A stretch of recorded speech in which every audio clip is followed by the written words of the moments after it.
ഒരിക്കൽ കാട്ടിൽ നിന്നും വിശന്ന് വലഞ്ഞ ഒരു ചെന്നായ നാട്ടിലേക്ക് ഇറങ്ങി. പട്ടിണി മൂലം അവൻ എല്ലും തോലുമായിരുന്നു. വളരെ നേരം നാട്ടിൽ അലഞ്ഞു തിരിഞ്ഞെങ്കിലും അവിടെ നിന്നും കാര്യമായി അവനൊന്നും കിട്ടിയില്ല. ആകെ വിഷമിച്ച് അവനൊരു ഭാഗത്തിരുന്നു.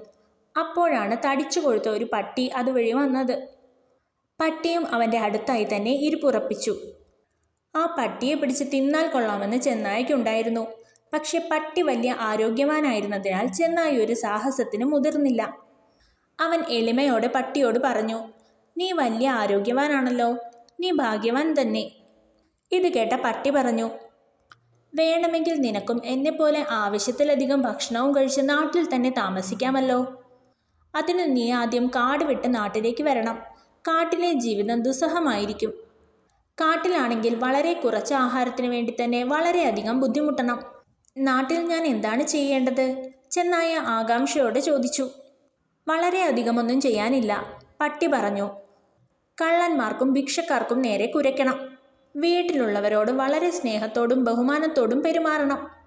അതിനു പകരമായി അവർ നിനക്ക് ധാരാളം ഇറച്ചിയും കോഴിക്കാലും മധുരവും കേക്കുമെല്ലാം തരും. കൂടാതെ നിന്നോട് സ്നേഹത്തോടെ പെരുമാറുകയും നിന്നെ താലോലിക്കുകയും ചെയ്യും." ഇതെല്ലാം ചെയ്യുവാനായി ചെന്നായ്ക്ക് സമ്മതമായിരുന്നു. തനിക്ക് കൈവരാൻ പോകുന്ന സൗഭാഗ്യങ്ങളെപ്പറ്റി ഓർത്ത് ചെന്നായുടെ കണ്ണുകൾ നിറഞ്ഞു. പെട്ടെന്നാണ് പട്ടിയുടെ കഴുത്തിലെ രോമം അവിടെ ഇവിടെയായി അല്പം കൊഴിഞ്ഞു പോയിരിക്കുന്നത് അവൻ ശ്രദ്ധിച്ചത്. കഴുത്തിലെ തോലിൽ ചെറിയ മുറിവുകളും ഉണ്ടായിരുന്നു. "നിന്റെ കഴുത്തിലെന്താണ്?" ചെന്നായ പട്ടിയോട് ചോദിച്ചു. ഇത് കേട്ട പട്ടി പറഞ്ഞു, "ഓ അതോ, അത് കാര്യമായി ഒന്നുമില്ല. ഒരുപക്ഷെ എൻ്റെ കഴുത്തിലിടുന്ന കോളർ കൊണ്ട് മുറിഞ്ഞതായിരിക്കണം. കോളറിലാണല്ലോ എൻ്റെ വീട്ടുകാർ ചങ്ങല കെട്ടിയിടുന്നത്." "ചങ്ങലയോ?" ചെന്നായ അത്ഭുതപ്പെട്ടു.